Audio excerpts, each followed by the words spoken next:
Good morning, everyone. This is Kathy Mason from MasonWorks Marketing here on Conscious Business Zone. Today with my friend Jeremy McDonald. Hi, Jeremy. Hi, Kathy. Thanks so much for having me, and it's nice to see you again.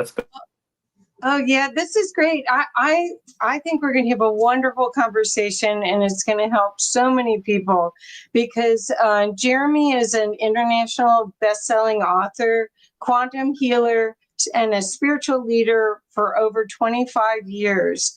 And he's worked also in corporate like I have, as well as in the metaphysical. So we have so much in common and so much, I think, of the same directive to help people wake up to their divinity now.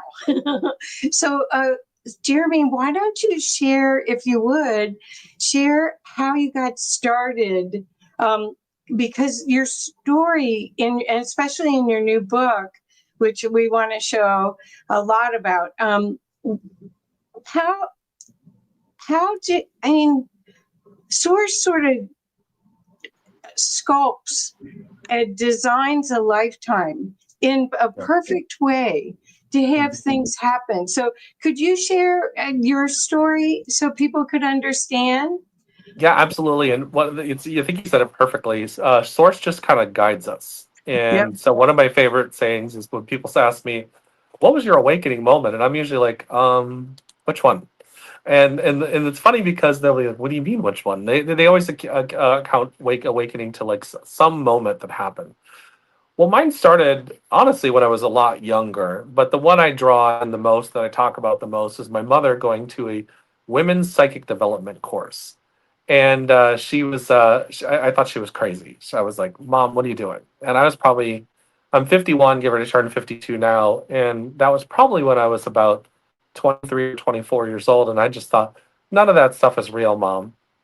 And she goes, "Well, it's a lot more real than you think it is." And she told me stories about my family and all that kind of stuff. And probably fast forward 3 or 4 months later, I had a really bad headache. And she said to me, "Jer, why don't you come to me to this Reiki circle?" And it was on Indian Shores Beach. And it was with her teacher. And I was like, "Oh, I'm not going to go to that." And she's like, "Well, how about you come? If you come, I'll buy you dinner." And one of the fastest ways to my heart is through food. And so I went and I had dinner, and we went to the Reiki share first, and magically my headache was gone and within like 30 seconds.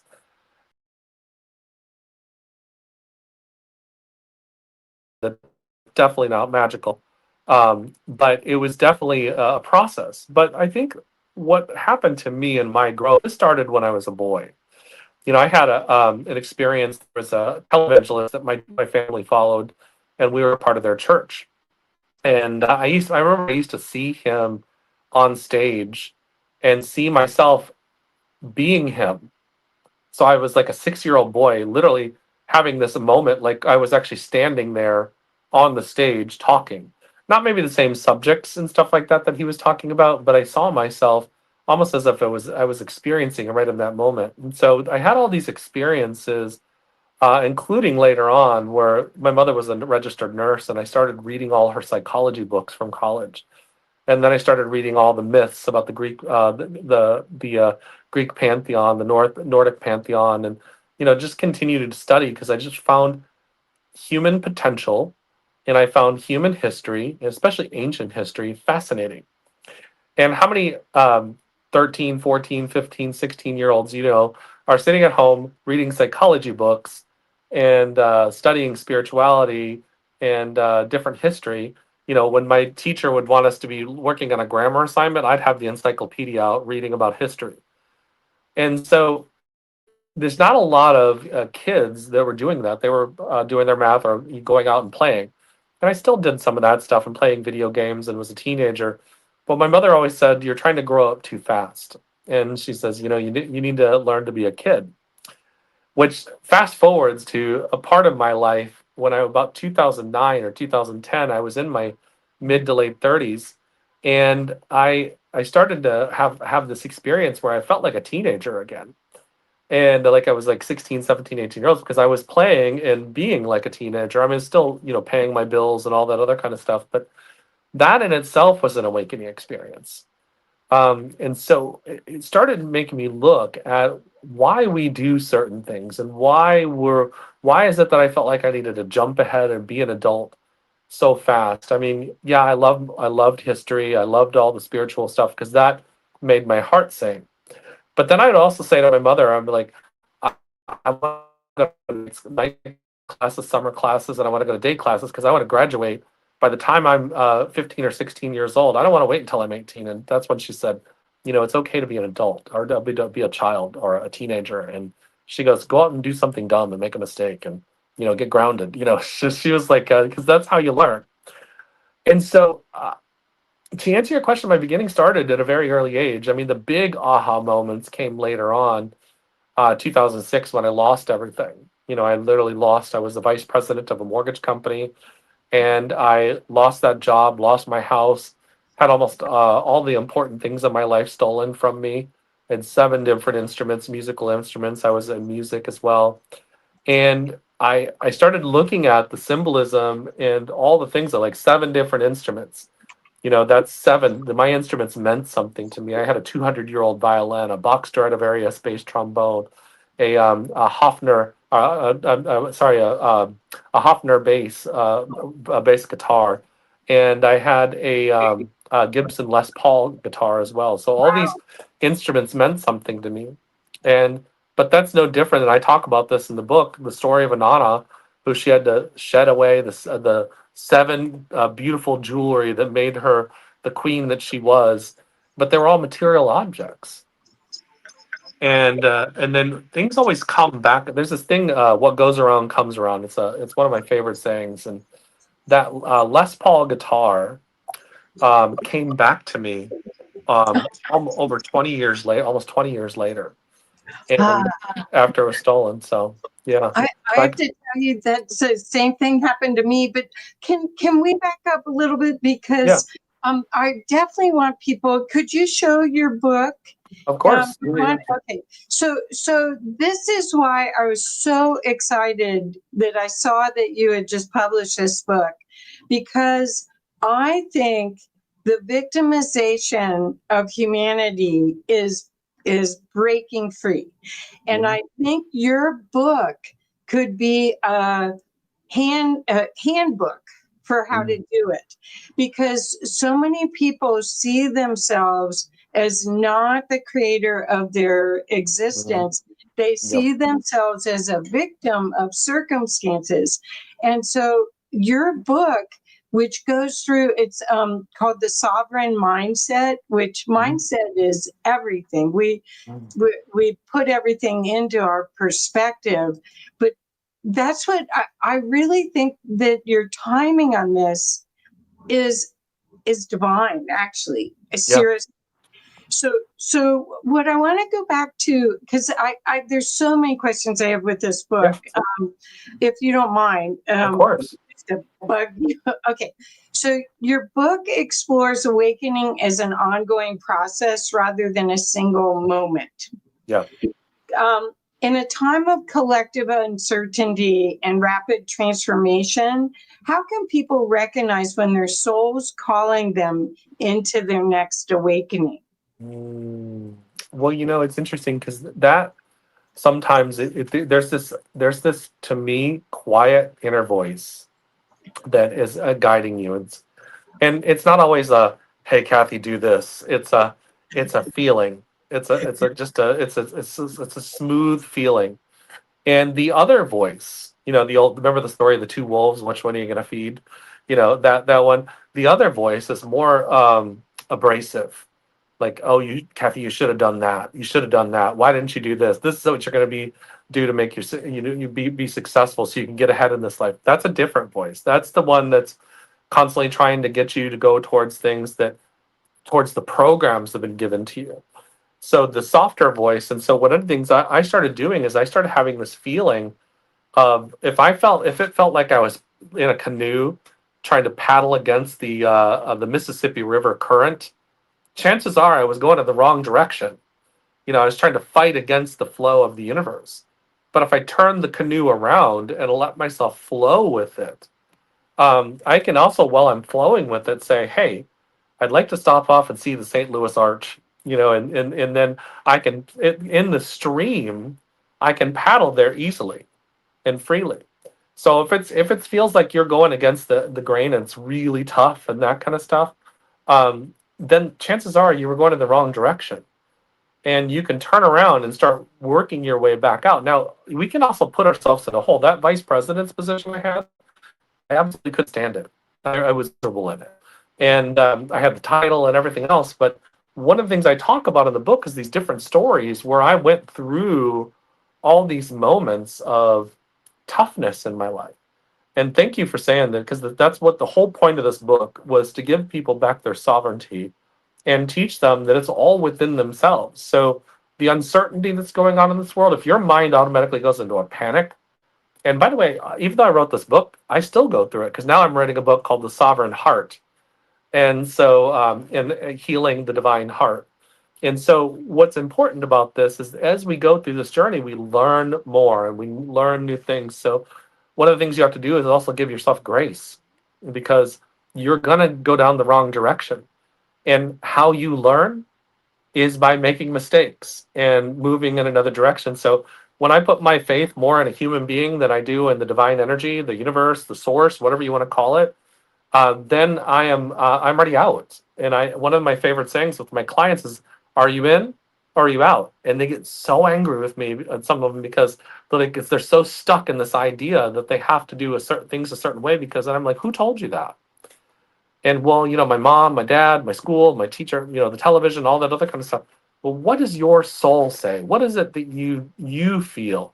And they're so confused inside. They're like, I don't know. And it's because they're so frustrated, because they're so in their minds. So one of the things what I say is like, okay, why don't we start with this?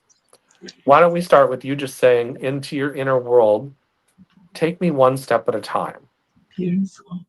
And because knowing your purpose or what you're supposed to do right away is going to be too big for you. So one step at a time, it'll start revealing itself. And so, that psychic development class that my mother was in, I eventually started to go to one similar. And I used to compare myself to everybody, because I didn't have it like everybody, where they were hearing voices or seeing spirit. I just had a feeling. Yep. And so I didn't think I was good enough compared to them. But I realized, what does it matter how it comes in, as Right. long as you're following your soul. So, Well, I think there's several things I want to talk about. One of the things is that I really feel that if you're getting a nudge, and you don't follow it, it comes back. And it is something that is so kind.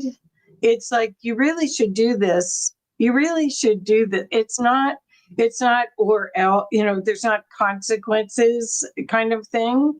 Do you agree with that? Yeah, that's one thing. Agree with you.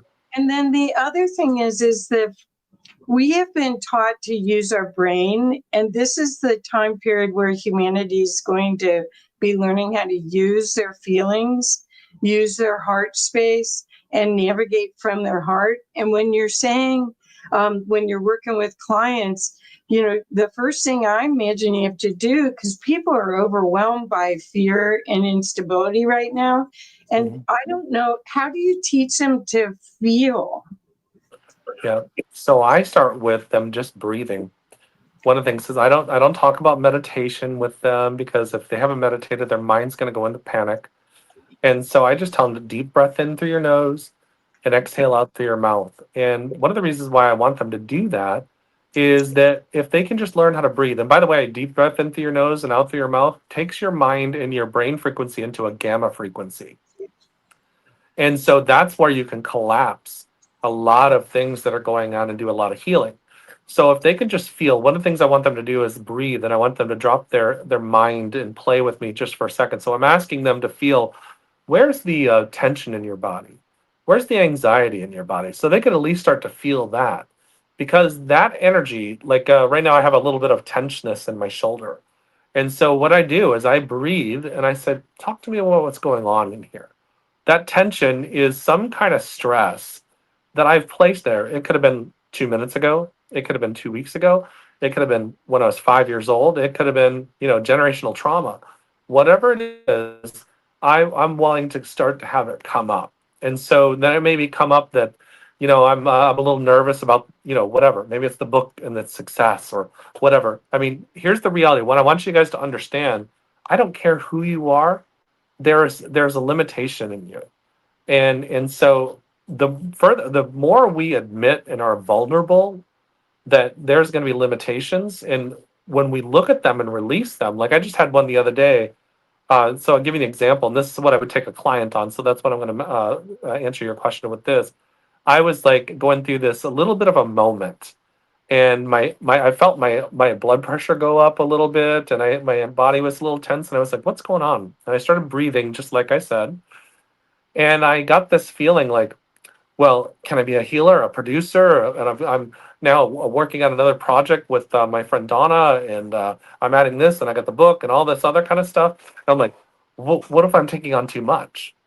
And then I go, and I say, that soft inner voice, I just take a deep breath in, and I heard, everything's going to happen in divine timing, divine order, divine plan. Make it easy. So nothing's going to be too much, because I won't be working on something unless it's the right and perfect time. And so when I start allowing, that's when you start allowing that energy for you to serve that source energy, as opposed to letting your mind try to figure it out, because that's the power of creation. And so when you allow the power of creation to start creating for you, and start saying, if I'm supposed to do all this right now, like one of the things I said to Source recently, because I still work a day job. I still do a consulting work as a learning and development consultant. And I said to the universe, if I'm supposed to do all this, I'm going to need some help, or I can't do. There's only so much that my physical body has bandwidth for. And so this is how you start to create, because you have to be specific with what you're saying. When a client said to me the other night, she said, I always forget to ask. I said, well, it says ask and you shall receive. And I said, in the metaphysical world, we kind of guilt each other. Well, why are you still doing that? I'm like, because I wasn't in divine timing, and I didn't know to ask yet. And you'll ask at the right and perfect time. So we have to start eliminating the guilt or the shame in ourselves, because those are programs as well. Everything happens at the right and perfect time. And so when you start doing that, it's going to start changing the dynamics of how it. So I work with clients on started to heal that ego, that judgmental voice, so to speak. So Perfect. Perfect. Thank you. Okay. So my next question is, in your book, you share that transformation begins when you have the courage to dissolve what no longer serves you. What are the key signs that someone is out of alignment with their true self, and how do they begin to come home again to their authenticity? you'll start to see it too with them, because you'll start to see that almost like a panic in their voice when they're Ah, talking, and they'll start to you'll start to have them say, I'll say, well, what's going on? Talk to me. And they'll start saying, well, I want to be able to do this, but I can't. And their voice will start being almost elevated, and they'll be talking like a million miles an hour. And I'm like, all right, the first thing I need to do is I just need you to breathe. And what do they do? They started this like, what do you mean breathe? I was like, well, we're not going to get your mind quiet enough. We're not going to get your energy quiet enough until you start breathing. And so then once you kind of get their energy calmed down, you say, all right, now talk to me. What is it that you're trying to accomplish? And they say, well, I just can't do what I'm doing anymore. And so you already know they're out of alignment, because if there's a panic or an anxiety, if you're in alignment, you'll flow when you're supposed to. And Kathy, I know, and I know your viewers are going to know this. There's times when things just flow in and out. That, if you're supposed to change what you're supposed to be, what you're doing in your life, it's almost like you'll know silently for a while when it start getting ready to happen, and then you'll get this feeling it's time, or it'll change. Like I've had things where I've been doing a consulting gig, and then all of a sudden they call me up and say, we can't afford you in the budget anymore. We're going to get another month's salary, and it's time for you to And then interesting enough, that happened to me a couple of years ago, and I had that month's salary. Right when that was ending, my friend was on the Jeff Mara podcast, and I was on the Jeff Mara podcast, and then money came in. So what this is saying is that you have to get quiet enough to feel it and understand it, and so you'll start seeing the signs. And so it's one of those things where I'll start. One of my favorite things is when headhunters start to call me. Uh-huh. I'll know that something's going to change. And Ah, ah, so one of the things I just did, I'll just add this to you recently, is I started I was out in California, and I started almost every day I had a new headhunter calling me, and I said, I'm really not interested. And what is that saying to the universe? It's time for me, because by the way, I can say to the universe, I don't want to do that anymore. So that's a right. choice. So Right. Oh, yeah. But I think what's interesting is that you're saying that all of this leaves clues, and whether or not you want to see the clues or not, the energy's changing yeah, around something. And when the energy starts changing, there's whether you're happy with that change or not, it's going to happen. it's And right. Yeah, it's like when we're getting ready to go in from the daytime into nighttime, you'll start seeing everything change. Even the energy will change. It'll start getting darker. The lights on the road will start coming on. It's giving you signs. So Right, right. And I think it's also reframing everything. So what is this for me? And that I want to go back to, because you mentioned something about the divine timing. And in your book, I think you have, let's see how you put it. Because I really liked, I took notes. Okay, your mantra: divine timing, divine order, divine plan, make it easy.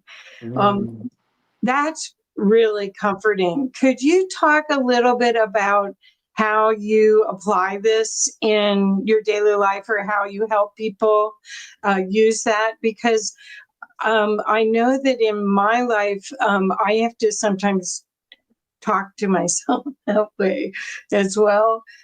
So I'm hoping I'll learn from you. yeah. So one of the things that your energy, when you're in a panic, the electromagnetic field starts closing in, or the aura, whatever you want. That energy field starts getting small in the body.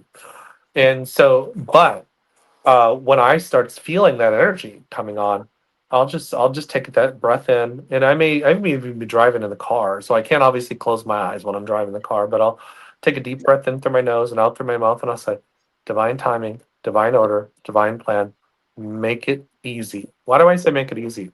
Aren't we tired of doing it hard? I Yeah. mean, one of those things where even if I'm going to go through a hard time, I'll know it's going to be happening because this too shall pass. So it's just one of those things where we start to change the dynamics of how we look at it. Like something had just happened the other day, and it just really annoyed me. And I just said, divine timing, divine order, divine plan, make it easy. And I heard, now you know that you no longer need to do this because you cannot serve two masters. And so those are one of the things that you start to look at this, and you go, oh, thank you for the sign to show me that my life is changing. So now you go into an energy of gratitude as opposed to frustration. So I immediately changed my energy by, when that, because when I was starting to get frustrated, you could almost feel the energy start to do this. And so when I said divine timing, divine order, divine plan, and I got the clarification that you're now being given a sign that this is going to end, and you're going to want. This just makes it easier for you to walk away. And I know this has happened in relationships. So you've probably had relationships with people where you could feel the signs that energy was changing, and then things that they were doing maybe grating on your nerves a little bit. Not that they were doing anything bad, but they were just your energies changed. And so when you walk away, it was one of those things where it's not a sense of anger. It's a sense of, hey, their path is going in this direction, and my path is going in this direction.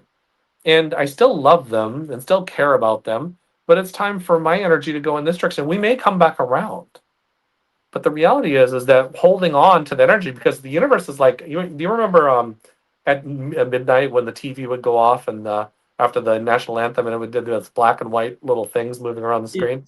Yeah. Well, that's the energy of the universe kind of moving around. Maybe not with that annoying noise made, but or kaleidoscope because the colors are moving around.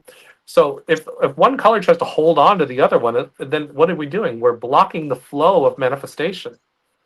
And so it's one of those things. So I just follow the signs and I start to be grateful for those signs and saying thank you so much. And when I first started doing this, my friends were like, "You're crazy. You're a little too positive."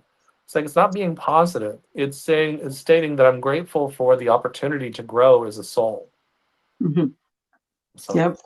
Yep. Perfect. Perfect. And that's again mindset and empowerment, because yeah, that's what I'm doing an event right now where I kept getting tap on the shoulder, do it now, do it now, do it now.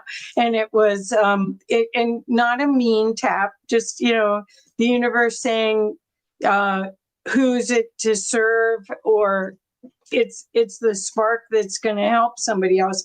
And I assume that's what happened with you with the book too, that you got to a point where you really wanted others to have a guide to use, yeah, to because you can't be a coach to everyone, but this book can be a coach, right? absolutely, absolutely, Yeah. absolutely. So can you talk a little bit about the inner critic and the wounded patterns that Yes. people have? Because there's some people that I work with that say you have to have the dark night of the soul. There's quite a few people who say that turning point that shocks you out of complacency or your comfort zone into this unknown area where you have to reassemble the blocks in your life, your attitudes, your programs. And some people, it's a near-death experience or a spiritually transformative experience, or it's a death of a relationship. There's all these different instances where you have to make a total reevaluation of your life. Could you talk a little bit about that? So I do talk about the dark night of the soul. So I don't know if we have to have it, but what I do know is that there's an ebb and flow to the universe. So you're always going to have ups and downs, and there's one of the things that's interesting about that is that when you're in a down, you're going to go back up. And so what I will say is this is then the other thing is that you're never going to escape adversity in your life. It's just never going to happen. So people will tell me all the time, "Oh, I can't wait to get off this planet." I'm like, "Well, I hate to break it to you. If you don't get the lesson or the opportunity this time, we have this thing called a repeat program, and it's called reincarnation. And if you don't get it this time, you're going to have to come back and do it over and do it over and over and over again." So now, the ending of a relationship, everything there's always a beginning and an ending of something. Now, you may be with somebody for your entire life, but eventually one of you is going to pass on because of the transmutation of the energy from the flesh into the spirit. And so eventually it's going to happen. There's always going to be an ending of, you may work at a company for 30 or 40 years, but eventually you're going to retire and you just won't physically be able to do it. And there's even a cycle when you look at spiritual teachers like Richard Bach. He doesn't do many interviews too much anymore. He's in his late 80s. He wrote his last book 8-9 years ago. And so there's a point where a lot of spiritual teachers, they teach for many years, and eventually they may still do some speaking engagements, but they don't do them very often. Like I've heard that Catherine Ponder is still alive and lives in California.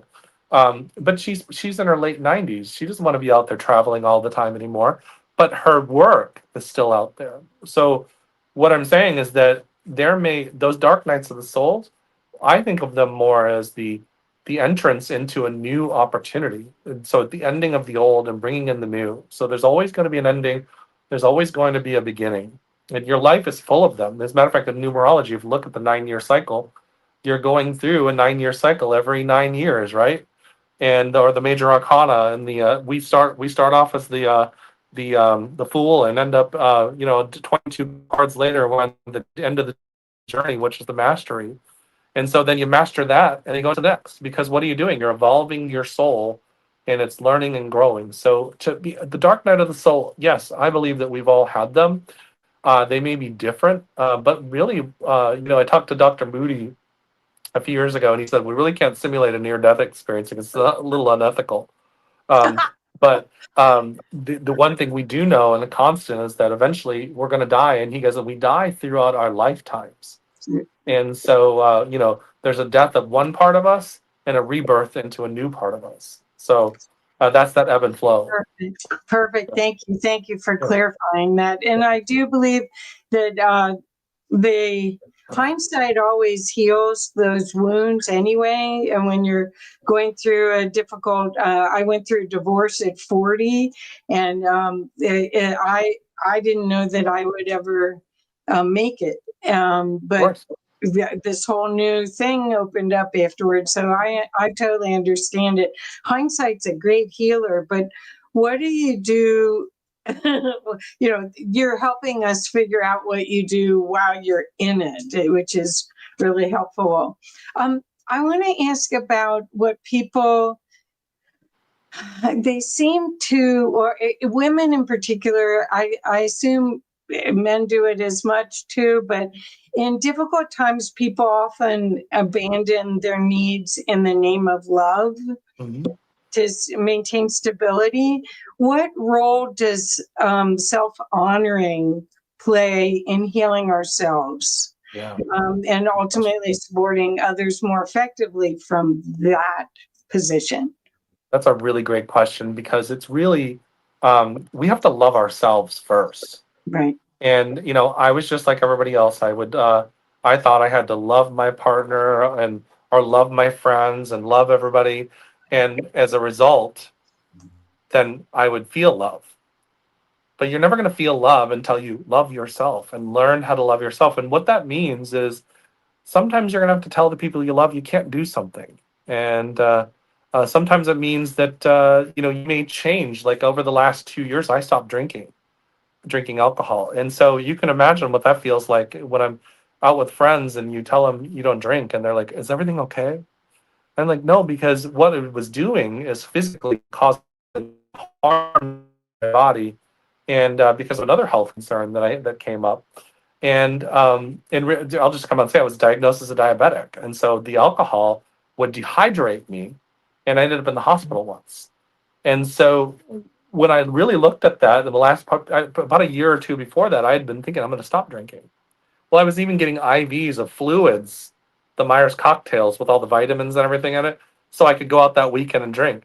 And I thought that, not to be silly, but that takes a special kind of dumb to get IV of fluids so you can go and drink. So I finally just said to myself, I'm not going to do this, and I can still go out and enjoy, because I was going out to be with my friends. Well, I love my friends no matter what, but I have to love myself first. Right. Right. So, Right. Well, and I do think as a woman, all I can tell you as a mom and that you end up trying to take care of everyone else. But yeah. if you take care, they say if mama isn't happy, nobody's happy. And Well, that's true. That's true. and but we do, we do take care of everything we can first, and then give ourselves that little sliver until we don't, until we decide. It makes you a more effective mom. It makes you a more effective mom, or a more effective dad, or a more effective wife, or a more effective husband. That's right. By you loving yourself, and the verse says, "My cup runneth over." Right. So whatever, you're a full cup, and whatever spills over, you give freely. Exactly. That's what. Yeah. I was a community leader for the Bruno Gurning Circle of Friends for 5 years, and that whole practice is of Einstillen is you fill yourself up, and then the overflow is what you give to everyone else, and you do that twice a day. So I want to ask about manifestation, because there's so much information out in the internet and in books about law of attraction and affirmations, and you write in your book about manifestation needing energetic clarity, no wishy-washy energy. Could you talk a little bit about how you get to be clear when there's so much, especially if you're sensitive, with all the chaos in the field? How do you get to be energetically clear? Well, there's a couple things. You need to spend some time with yourself every day. Now, I'm not going to say meditate. I'm going to say you need to spend time hanging out with yourself every day and breathing. Why? Because you need that time to quiet your mind. My reward every day is a minimum of an hour at the end of the day just to breathe and process my day. Now, I may sit on my couch, I may lay on my bed, and maybe wherever, but I need that time for me to just breathe and just contemplate the day and my, whatever you want to call it, my manifestations, my intentions, my prayers, whatever you want to call it. And so, what I found is that my energy would get wishy washy. I would like, well, I want to do this, but wait a second, if I do this, what if this happens? And that becomes that tug pull energy. It's where your energy is here and then here and then here, and so that's called cross purposing. And so when you get that wishy washy energy, what the universe it's not sure what to manifest for you. So it starts manifesting. It starts trying to get an idea because you're doing one or two different things. I want to live this life, but I'm still holding on to this life. And so what's going to happen is your energy is going to feel almost pulling from it from inside of yourself, and so you're not in balance. And so the time by yourself is going to be important every day, just to keep it simple, and breathing, and then you put your intentions out there. So one example, I'll just do this in a really quick story. For about a year and a half, I was kind of couch surfing and traveling. And then about this beginning of this year, I was actually moving around to my different friends, different Airbnbs, and she'd be like, "Hey, I got an opening here. You want to stay there for 2 weeks?" And I was paying her a certain amount every month, and so she finally said it was spring break was going to be like a month and a half away. She goes, "Jared, this isn't, it's spring break. It's just not going to work out, and I'm so glad I was able to help you." Well, I went and I crashed on my best friend's couch. I could have gotten another place to stay and that kind of stuff. I crashed on his couch on purpose because I knew it would motivate me. And because as much as I love my best friend, no 50-year-old man wants to sleep on somebody's couch. And so I've been getting this hit to go apply for this one apartment, which is the one I'm in right now. But I was hesitant because I was like, oh, they say it's about two-year waiting list and all that other kind of stuff. And well, I came and I applied for it. They said it was a year waiting list for a 2-bedroom, and I was in 1 week. And so why was it 1 week? Because I stopped giving the excuses. It's going to be 2 years and I'm just going to tell you, the universe, there is no limitation. And you are a part of that universe. You are within that universe is within you, and you are within it. And so if that's the case, you're unlimited. And so when I finally said enough is enough, I put the $50 down, I put the application in, went and toured the place, talked to the guy, and within 1 week, he's like, "Mr. McDonald, we've got exactly what you're looking for." It was on the lake, and it was 2-bedroom, had the washer and dryer.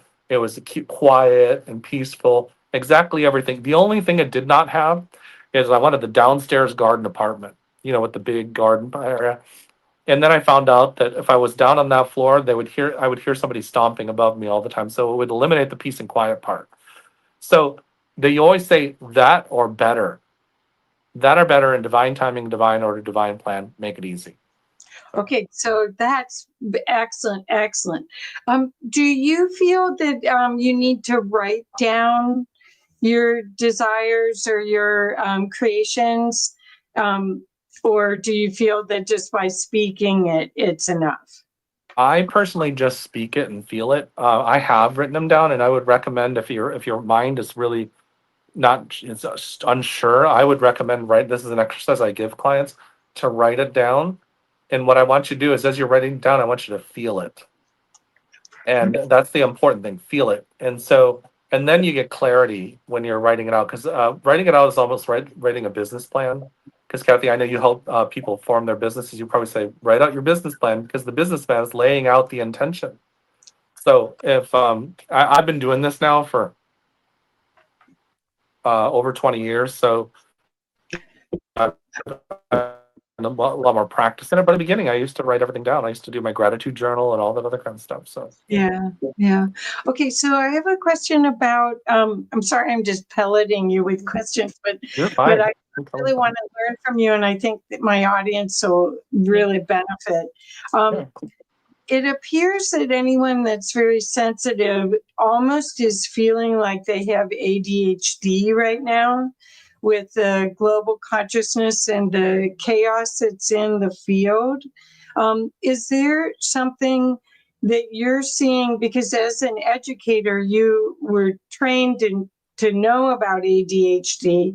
I didn't know about it until one of my clients asked me to do their website about it. I didn't really know it. I just thought, you could expand and multitask if you wanted to, or you could focus in. But I think lots of people are feeling that distraction of so many choices right now. Could you talk a little bit about that as an educator or as a coach? Yeah, well, energetically, I want to tell you the first part is I want you to everybody get grounded. And so, why do I say grounded? Because as an educator and a coach, what I would say, one step at a time, one moment at a time, in the now of the moment. If your energy is all over the place, then you're manifesting chaos. And so, and then I talk about natural laws. So the cause is the all over the place, the ADHD, and then the effect is the chaos. So that's the manifestation. So when I say grounded, what I'm saying is that I want you to just do your deep breaths in and say, time to get back in my body. What is the first thing I need to focus in on today? And it starts with the small things. And one of the things that I recommend people doing is write out every day, what is it I need to do? What is my daily plan? What's my weekly plan? What's my monthly plan? There's a reason for that, because what it does is it grounds the energy into this, what you're supposed to do right now. And I get a lot of great ideas. I mean, my company vision is so huge that it's one of those things. So I get ideas and I write them down. And there's a reason, because I'll forget them. But you can only do so much, and that's what I do in the divine timing, divine order, divine plan, make it easy. As I'm writing it down, I don't want to forget about that, because I want to start doing movies and documentaries. And if people know, I build a Spirit Heart cruise every year and all that kind of stuff, but I'm only one man. And so what I've also been doing is building my team. So teaching my team and teaching them the background of things and helping grow and develop them.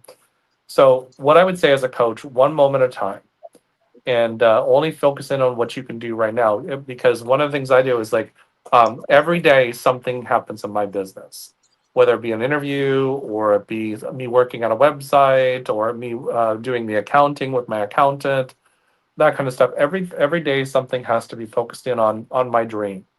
Now that could be just losing weight. If somebody wants to do that, then every day one of the things I do is I walk at least 7,000 steps a day. So why? Because that gives me more energy. It helps me physically. It helps me health wise. And and so now some people say I can't physically do that. Then what you do is when you do what you can do. Right. Perfect. Yeah. Perfect. Yeah, I love that. Again, this is mindset and empowerment, and what you're sharing is that they're easy step-by-step processes that anyone can follow to get themselves grounded and centered and focused on what they came here for. Yeah. That's really the key here, is to get out of the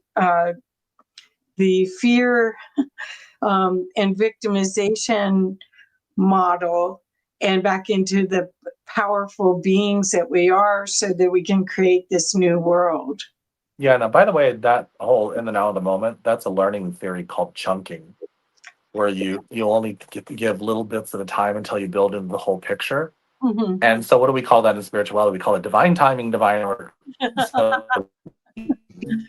they're being developed into who you want. So these terms are basically the same energy. So Well, I you just found kind of that look at them. I ran a division of Arthur Anderson 20 some years ago, and we would be on site in a client's office, and that's when I started using frequencies. To have a headset on my laptop, and I'd be focusing in, because people were walking around. You didn't have an office. You're like on a table in this room where people are walking through, and you're working on a $500,000 project. Yeah. And you can't do it at night after you leave. You got to do it while you're there because you're in their system. And so I just ended up trying to find frequencies. There was Stephen Covey's, the Franklin Covey system had audios you could listen to. And I think that's, that chunking idea of, okay, I'm just going to give myself a half an hour or an hour, and I'm going to listen to this tones. That was my timer. Yeah. to be able to just zero in. And I still use that today. I still use a version of that, not necessarily the same audios, but I really think getting yourself psyched into that focus, there's something just so rewarding about I said it, I did it. I said it, I did it. Yep. Right? Yep. Do that, and that's like Amika Swami says. You have to do be. Because people always say we have to be, just be. I'm like, well, you also have to do. So. Right. Well, again, I always I like to think that we're like little USBs in the cosmic cosmology. We're USBs in the big computer in as consciousness, and it wants input. And so that's why it gives us these downloads. These a lot of times I call them post-it notes, where you'll get a post-it note, and if you don't act on it, somebody else gets a post-it note. But if Yep. you act on it, there's another post-it note after you fulfill that one, because it just wants input. It doesn't have a judgment on it. It just wants input, right? You got it. You got it. And you got to do something. Because I always thought of everything as kind of passively. I'm just gonna put the intention out there; it'll just come in, and that does happen. I'm not gonna say it doesn't, because it does. However, you don't get the soul growth unless you get out there and take leaps of faith and make mistakes. And let me tell you all, I've done plenty of mistakes. I mean, Sure. plenty of them. And you'll find in the book. I mean, I'll tell you, you'll see some crazy stuff I've done. And it's but how I learned is by making mistakes and Right. or opportunities, whatever you want to call them. There, I was taking action. So. Right. And you trust that everything will work out for your higher good. I mean, your worldview of this reality that we're in is that it's safe, and that you're going to be taken care of. And that's kind of a quantum leap for some people here that are still watching the television and are watching the drama that's unfold. And you just like, you could, if you would have told us some of this stuff would happen 5 years ago, we said, no, that'll never happen. But oh my God, it is. It's been an interesting 5 years. Yes.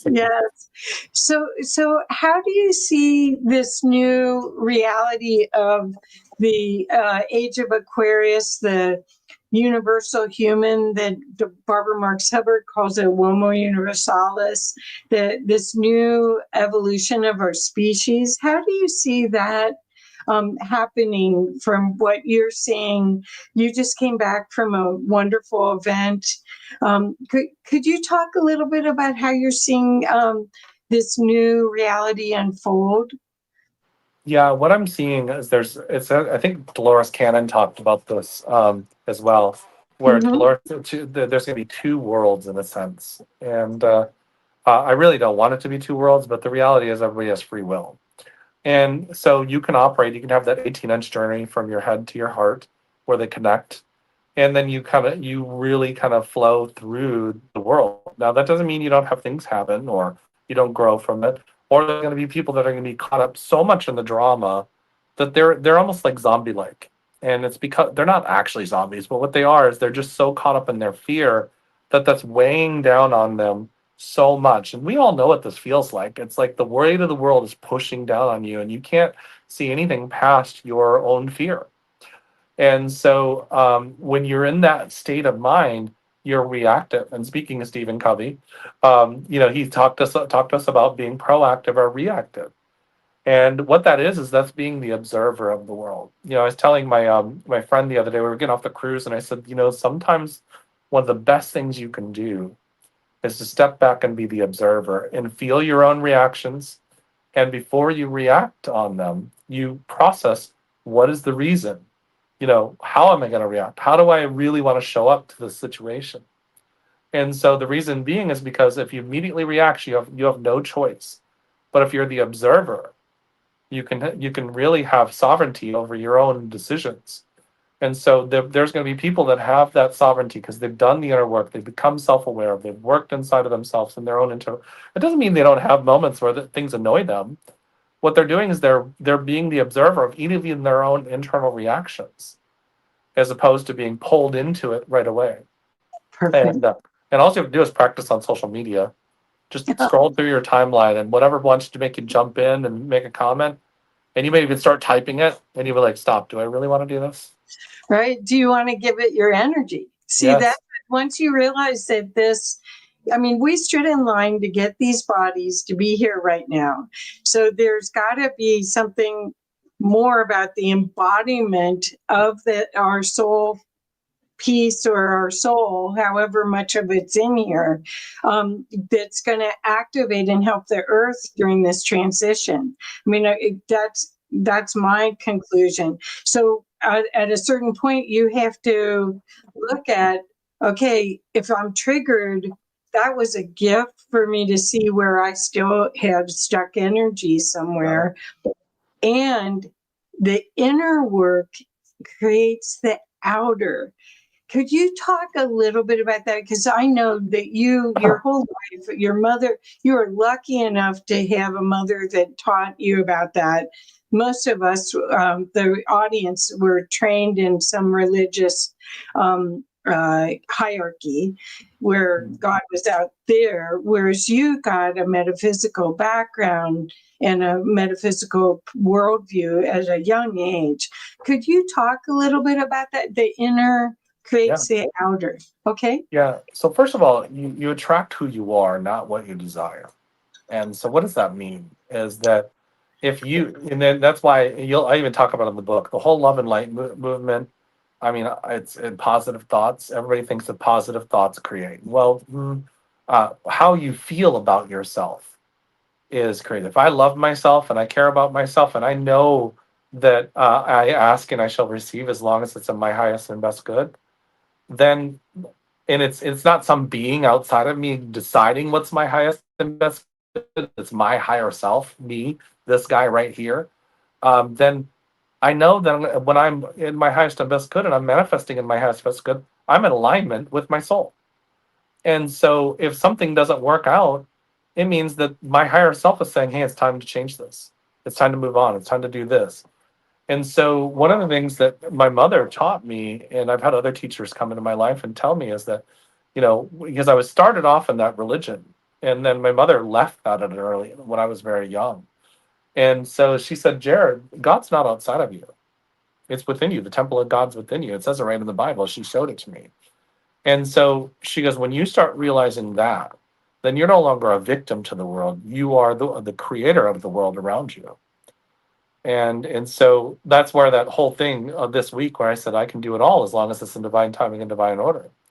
And so that means I get to do, because your mind gets up and limit, well, I can only do this at this time, and then you come up with a project plan and all this other kind of stuff, and you get limited. So what if you just said, I want to it'd be cool if I got to do this, and you'll show me at the right and perfect time. We'll have the right and perfect people. And so, that happens where you get this mindset where you have to have so many people. If you're an event planner, well, if I don't get a lot of people, what's going to happen? My last cruise, typically my cruises get 75 or more. We had 33 people on this cruise, and we had 34 up until 2 weeks beforehand. One had to cancel, and that gave us 33. At 33, we know in numerology is what a master builder. And so here we had 33 people, and then we had 26 people that showed up consistently to the classes. So that meant that there was 26 is an 8. It's infinity. And then there's 7 people that weren't showing up consistently. So 7 is the 7 chakras. So shedding your earthly ideas. And so when you start looking at these things and start saying everything is perfect, and you know what? I built friendships, and everybody said, I love this cruise. The ones that are consistently on my cruise, they said, this is a more intimate group. I loved it. And so everything in that sense, the right and perfect people were there, not based on what Jeremy thought, but based on what the higher self, and I was working not just with my higher self, but theirs. And it became perfect. So. Oh, that's so perfect. And that's really what we want to share a lot about, what you're doing on your show. You have a show as well, like My Conscious Business Zone. You have your shows called Mystic Dialogue. And so much of this work is really, you don't know who you're helping support as you do these things. You're called to do them, and you have no idea, but the one person that it helps, even if just one shows up, that's what we're here for, right? Yeah. Yeah. And be humble and really just know that everything you deserve the best of everything. You just want to divinely give it. Yes. So again, why don't will you share the cover of your book again, Yep. so we make sure that people realize that they really would benefit from this book, The Sovereign Mindset. And Jeremy, I wish you so much love with with this book and with the message. I think it's just a perfect timing for it. I really think that people are going to benefit in so many ways. And it's one of those kind of books that you could give to anyone. Whereas some of the people I work with, their message is a little bit more metaphysical and may not be mainstream, but your book, I feel, is accessible to everyone. So if people are meeting with their family at Thanksgiving and they're thinking about what to give them, this could be their starter book to start getting out of the victimization and into their empowerment, correct? Yeah, and that's what I wrote it intentionally. I didn't, and if I did use metaphysical terms, I explained it. Yes, My you did. editor was kind of harsh on me about that. She was like, "Hey, you're not explaining this," and which I wanted her to do because she's not in this world. I intentionally hired her because she's not in this world. I wanted her to look at it from the outside perspective. So, and it just came together. And I know where I come to the end, but even the book cover, one of my best friends, created this for me, and it just touched my soul when he created that. So. It's just Yeah. one of those things. So, yeah. Well, the energy is perfect for right now. And for people that are just getting these nudges that, hey, maybe I should look at a more spiritual way to look at everything. But and the spiritual empowerment side of personal development, because the personal development, you can see it's shifting. That whole industry is shifting as well. A lot of people are using AI as their coach. I mean, so many things are changing right now, and this book could really help so many people stay on track. Can I say one last thing about that AI? Just so you know, AI has a program in it that mirrors what you need. So it has a program to comply with mirroring who you are. So it can't be a coach because it's mirroring, and it may mirror things that you actually doesn't help you. Now, AI is a great tool. I use AI, but I'm just saying it's not your guru. No. Yeah. Well, the thing is that everything has consciousness, and Yeah, we'll see if this is just like the internet. I still think these guys are part of our training wheels until we're of course, telepathic. of course. So we don't know from the big picture where AI is, but Yeah, of it course. showed up to help us evolve. It did. So yeah, so I'm still in positive anticipation, but as you said, nothing's going to be like a coach, like having Jeremy coach you, because he's got, as a quantum healer, as a spiritual leader, he's had his feet in both the corporate and the small business arena. He can really help you so much get through these times. with fun, with joy. Thank you, So, Kathy, for having me. yeah. So, Jeremy, the best way for everyone to reach you?